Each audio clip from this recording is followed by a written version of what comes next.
to the Liberty Cast, where we do our best to trigger the American communists with facts and common sense.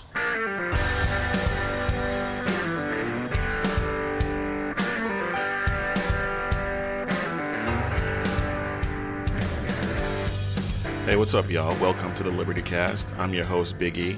And forget about this past week. Just the past few days has given us a ton of stuff to talk about. Obviously, we'll talk about the train wreck that is Governor Ralph Northam from Virginia. We'll talk about the barbaric abortion laws that are being passed and considered across the country. The socialist presidential candidate field is expanding, and so we'll talk about that. And if there's time after those, because there's a lot to unpack with just those subjects, we'll talk about some of the things that are going on in Washington State with the county sheriffs. And then if there's time after that, I'll probably touch on this quote-unquote hate crime attack against Jussie Smollett, the actor from that show Empire, that rumor has it that people watch. One last quick thing before we get started. Apparently some big event is taking place today somewhere in Atlanta. I guess it's the Super Bowl. Yeah, well, I haven't watched the NFL in 3 seasons now. This will be the 3rd Super Bowl that I have not watched, and I'm not going to watch it, despite the fact that I was raised for the most part in New England. I wasn't born there, but I was raised there for my entire childhood and adolescent life.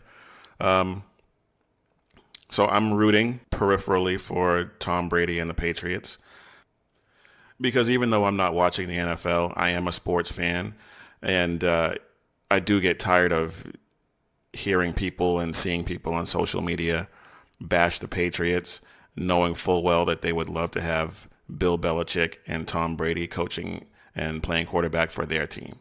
And it's just silly to me. So I would like to see history made. I would like to see Brady and Belichick get their 6th Super Bowl ring. But like I said, I'm not going to watch. I'll just be rooting on the sidelines and hoping that it happens. And if it doesn't happen, it really doesn't matter in the grand scheme, does it? But that is going to be the extent of my commentary on the subject. So on that note, let's just go ahead and dive right in. And here we go! So last week we talked about New York's law that basically allows the murder of innocent babies at this point. And Virginia said, "Ha, hold my beer." And obviously, New York's law has been something that's been in the works for a while, and we see the result of their efforts now. But in Virginia, we're actually getting a glimpse of how this disgusting sausage is made. Delegate Tran. Yes, sir. How late in a pregnancy would your bill apply if a physician was simply willing to certify that the continuation of the pregnancy would impair the mental health of the woman? How late are we talking about? Well, so the suggestion that we've made in the bill is to say it's in the 3rd trimester and at the, with the certification of the physician. So how late in the 3rd trimester would you be able to do that? It's very unfortunate that our physicians, witnesses, were not able to attend today to speak specifically. No, I'm talking about your bill. How late in the 3rd trimester could a physician perform an abortion if he indicated it would impair the mental health of the woman? Or physical health. Okay. Okay. I'm talking about the mental health. So, through the 3rd trimester. The 3rd trimester goes all the way up to 40 weeks. Okay, but to the end of the 3rd trimester. Yep, I don't think we have a limit in the bill. So where it's obvious that a woman is about to give birth, she has physical signs that she is about to give a birth, would that still be a point at which she could request an abortion if she was so certified? She's dilating. Mr. Chairman, that would be a decision that the doctor, the physician, and the woman would make. I understand that. I'm asking if your bill allows that. My bill would allow that, yes. Now, I know that was a long clip, but I wanted to make sure you understood. And actually, did you catch that? Did you catch the hemming and hawing when the other delegate tried to pin her down as to what exactly was allowed in this bill in terms of 3rd trimester abortions? She didn't want to answer. Now, there, in full disclosure, we did edit a long pause of the male delegate that was asking her questions. I'm not sure what his name is at this point. We did edit out a long pause in that, but everything else is as it occurred in real time.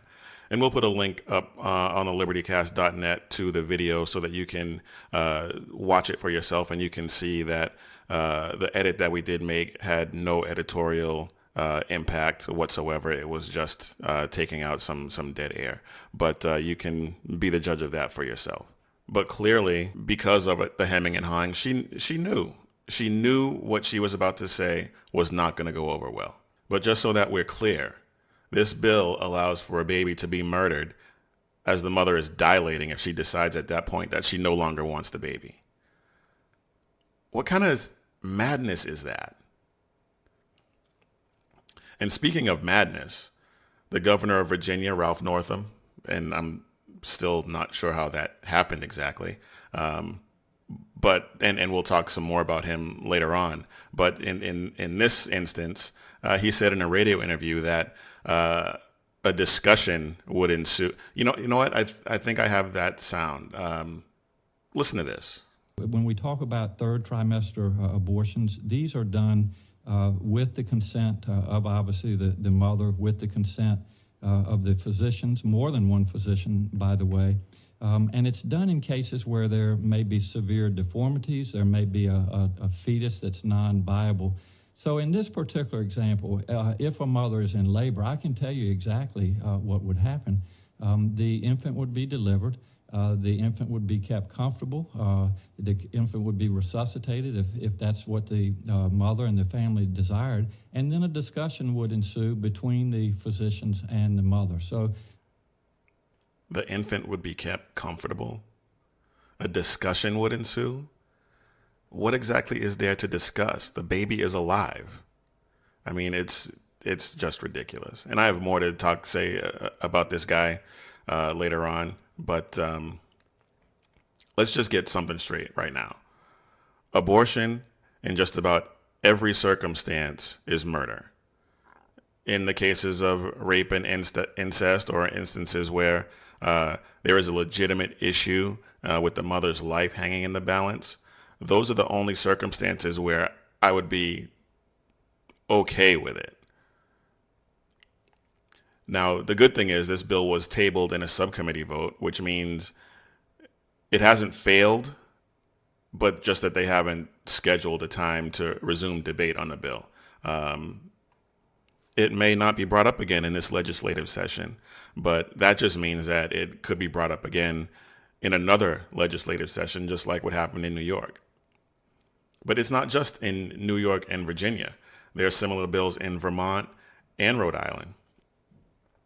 In the Vermont bill, Bill H0057, it strips all rights from a baby. It allows for the killing of a baby at any point during the pregnancy. In Rhode Island, the bill that they're considering, I believe it's H5127, repeals any and all restrictions on abortion. And part of the text of the bill reads as follows: neither the state nor any of its agencies or political subdivisions shall restrict an individual person from preventing, commencing, continuing, or terminating that individual's pregnancy prior to fetal viability, restrict an individual person from terminating that individual's pregnancy after fetal viability when necessary to preserve the health or life of that individual. Now, we've already talked about what the term health in this context means and how broad a term it is, and that it encompasses every aspect of the mother's life. So these leftists, they're basically condoning infanticide. What is wrong with these people? What is wrong with the left? Well, the left is what's wrong with the left. And what do I mean by that? I've been saying, and most people who have been paying attention have been saying, that the left has been lurching further and further left for decades. Now, they've always been the biggest advocates of abortion rights. Or wait, now it's called reproductive health care or something. But killing a baby is not health care. Killing a baby is murder. Like I said, it's infanticide. And why do they think this is okay? Why do they think this is good? Especially when polls indicate that the overwhelming majority of people oppose killing a baby in the third trimester. But like I said, they've been advocates for this for a long time. And when you have no standards, double standards notwithstanding, it's easy to keep pushing the boundaries. So safe, legal, and rare becomes safe and legal. A first trimester clump of cells becomes a second trimester unviable fetus. Safe and legal then devolves into unfettered access on demand. Second trimester unviable fetus becomes my body, my choice, and so on. Now, I think in their zeal to make killing a baby a right, they've made a tactical mistake. Because there are people like me who have long stayed out of the debate, stayed on the periphery of the abortion debate, that now, because of this even more radical shift by the left, we're jumping in with both feet and becoming pro-life activists rather than just being bloggers and podcasters who happen to be anti-abortion. Now, circling back to Governor Northam, I'm sure you've heard by now that he's had a picture from his med school yearbook surface where either he's in blackface or he's in a Klan hood. It's not clear which one he is, but his nickname back then apparently was Coon Man. Coon Man? So my guess is he's the guy in blackface, even though now he's denying that, saying he doesn't remember the picture, even though he apologized for being in the picture. I mean, like I said, train wreck. But it's not like he was a 14-year-old on Twitter calling his friends homophobic slurs. He was an adult graduating from medical school who felt that it was appropriate for saving this picture for posterity. And this was 1984, not 1964. So everybody knew that that was just wrong.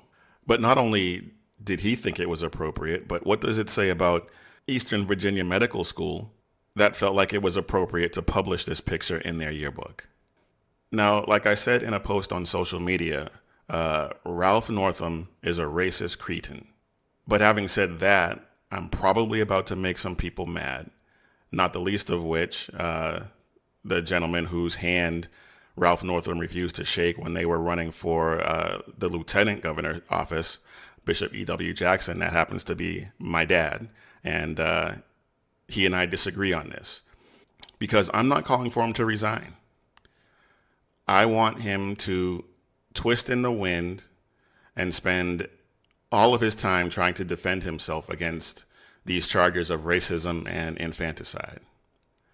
Because if he resigns, he can lay low for a few years, reemerge, feign contrition, even though it was obvious in one of his video statements that he was not contrite in the least. But like I said, he can feign contrition later on and get back in the political arena. If he stays, he'll have to spend all that time, like I said, defending himself, dodging questions. And either way, to me, it seems like that does more damage to him than resigning and fading into out of the spotlight. Resigning to me is getting off easy. Now, don't get me wrong. I know the mainstream press is not going to press him too hard on it. It's all the rage right now. It's probably going to fade away. But there are some actual journalists out there, and yes, they do still exist, that will at least attempt to hold him accountable. Now, I know that's an unpopular take, especially for a black man. And believe me, if he does resign, if he does succumb to that pressure, I am not going to be upset in the least. Trust me on that. I just prefer to see a little more damage done. And let's face it, he's not the brightest bulb. He's not the most media savvy person because just yesterday, I believe, he was asked about his ridiculous explanation about being in a dance contest and darkening his skin to look like Michael Jackson or some such nonsense. And a reporter asked him if he could still moonwalk. And he actually considered it. He actually looked like he was contemplating whether or not to attempt it again. And his wife from the wings had to say, that's not appropriate. I mean, so just imagine another few years of that kind of ridiculousness. That would kill his career deader than if he were to resign, to me. Of course, I do not live in Virginia. I imagine that residents of Virginia would rather he resign and put this episode behind them so that whoever is in the governor's mansion can focus on doing the business of the state of Virginia. And I completely understand that. This is just my take on it. But enough about that, jabroni. I ran way long on that segment, so let's go ahead and take a break. And when we get back, we'll talk about the socialist field of presidential candidates. See you on the other side.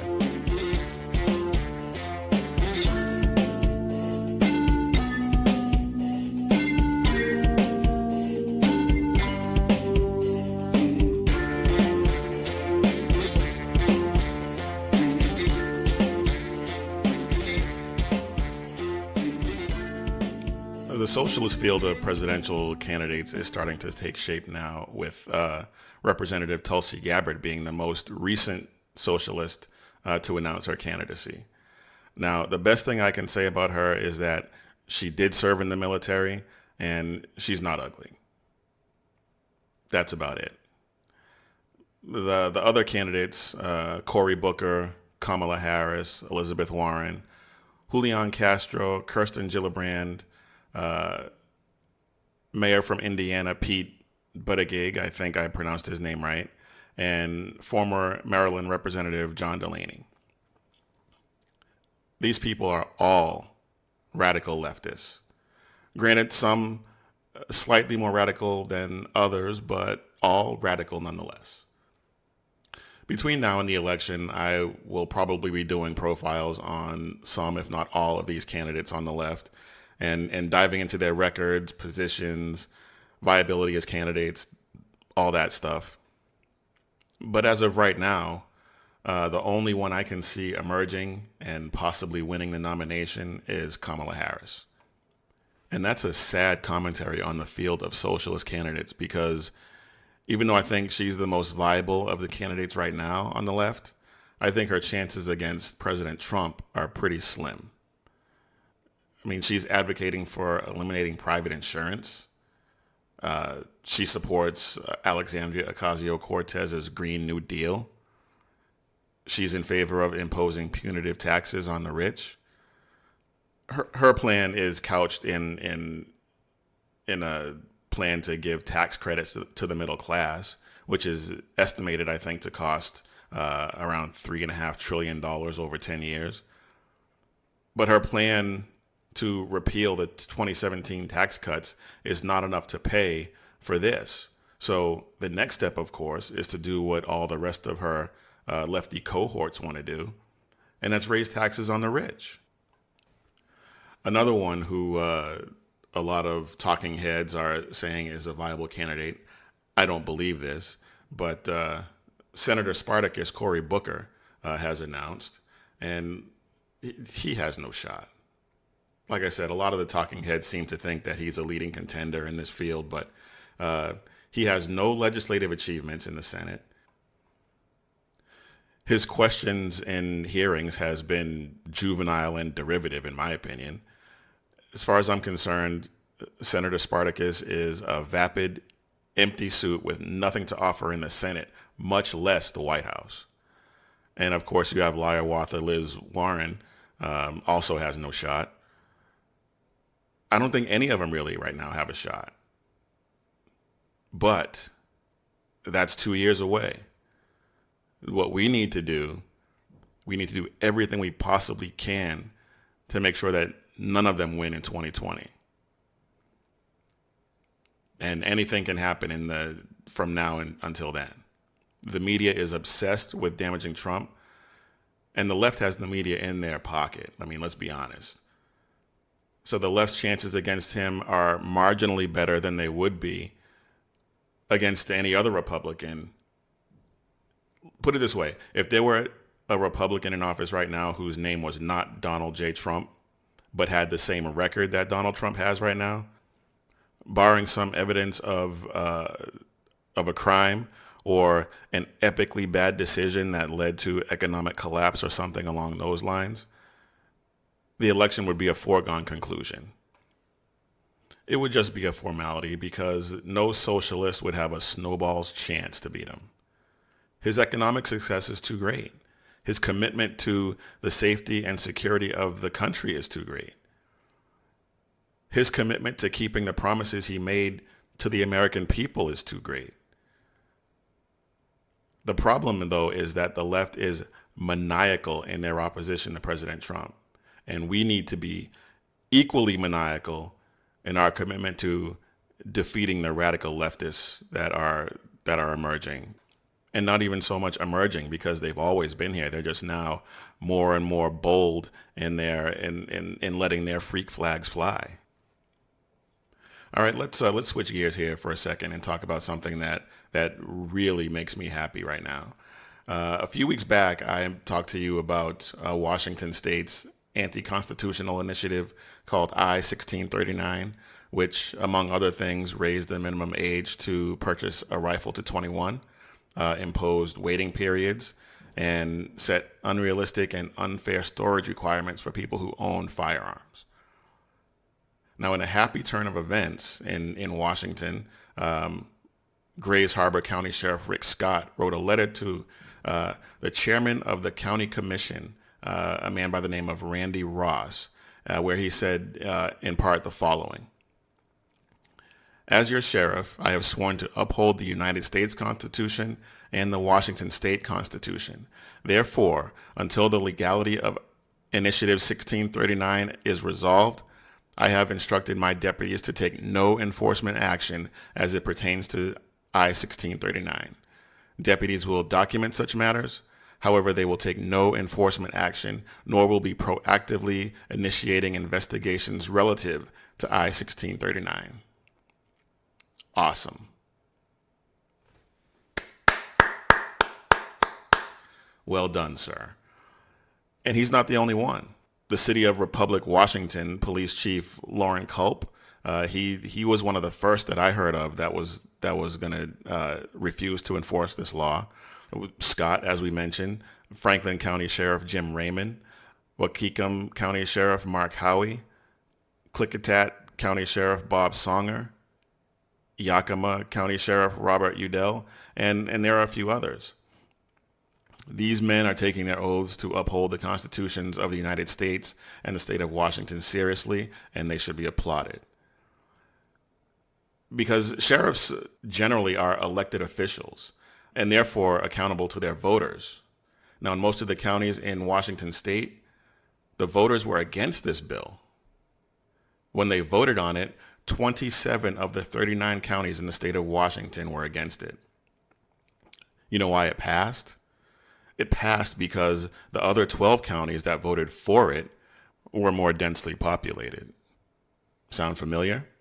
Sounds like a microcosm of the United States, doesn't it? The more densely populated progressive areas imposing their will on the rest of the country, or in this case, the state.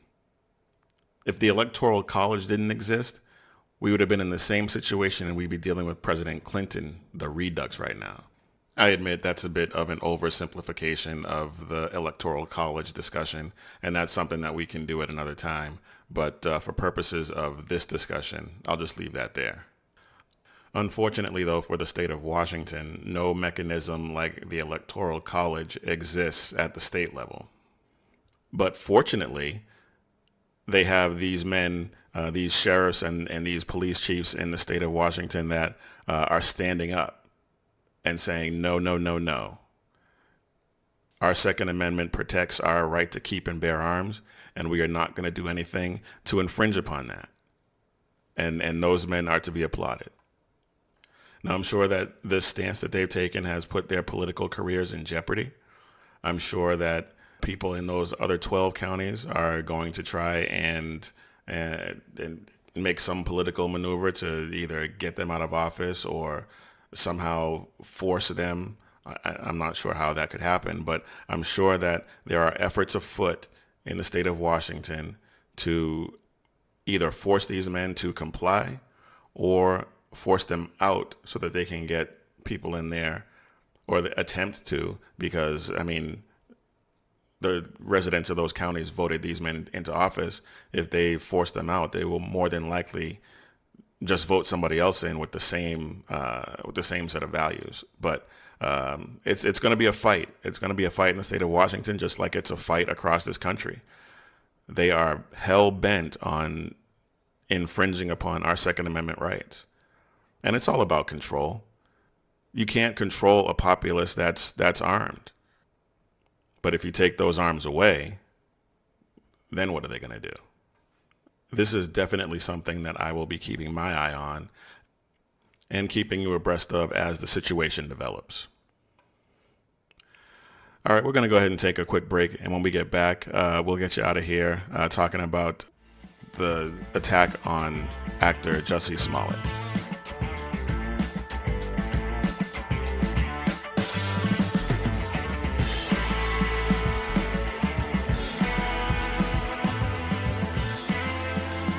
So an actor by the name of Jussie Smollett, he is a gay actor on this show called Empire.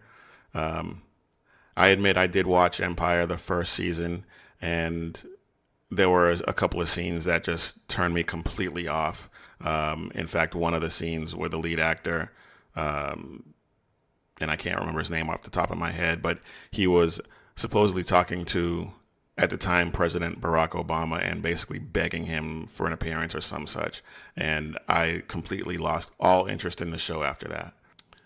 But there's an actor, like I said, by the name of Jussie Smollett on that show, and he claimed to have been attacked on the streets of Chicago. And I didn't weigh in immediately because details matter.